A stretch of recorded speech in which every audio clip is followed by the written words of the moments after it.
Hi, it's Nicola Taggart, and I help business owners and leaders learn how to calm the chaos so that they can create a happier, healthier, more satisfying, and sustainably successful life. And today I want to talk about the topic of slowing down in order to speed up. And what do I mean by that? So I had this question recently about when you're in a position of needing to make something happen, that you're feeling like things are slow in your business, or you feel like you need to push forward with something at work, or you need to make something happen in your relationship that doesn't feel right, and that there can be this force, this feeling of pushing, and I've got to work harder, and I've got to do more, and I've got to work more hours, and I need to come up with a plan and a strategy. And what I want you to think about is, when does that feel like you're working towards something versus you're running from something, or you're operating out of a place of fear? Because there's a big difference. And what I have found is that when you try to push things forward from a place of fear or scarcity thinking, that no matter what, the more you push, the less you feel like you're making things happen. And then it becomes this vicious cycle where then you get more freaked out, and so you keep pressing and pushing more.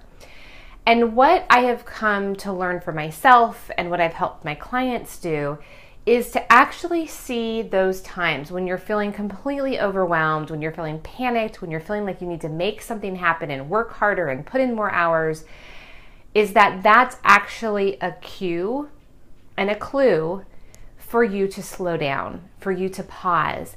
And it feels counterintuitive because you feel like you need to put in more effort, you need to work more to make things happen. And that if you slow down, if you pause, if you take a break, if you catch your breath, that you're not going to accomplish what you need to accomplish.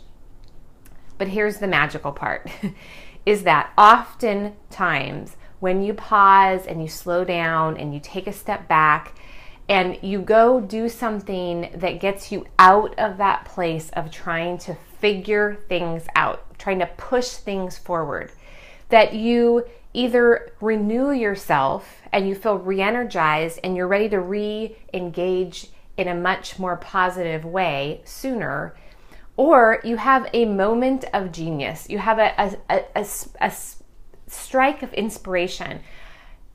Something about shifting out of that pushing energy frees something up, and you will have your brilliant idea, or you'll have clarity click, or the opportunity will show up much more faster, easier, and it'll be much more clear. But you have to trust that giving yourself some space is going to allow for whatever it is that you are trying to move forward or resolve, that it's going to happen.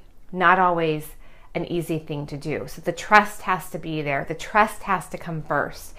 And it doesn't have to be a long break. I know there have been days where I have been pushing, trying to get something written, trying to get something done, forcing myself to just sit there and work harder and not take a break until I get it done. And it just isn't happening.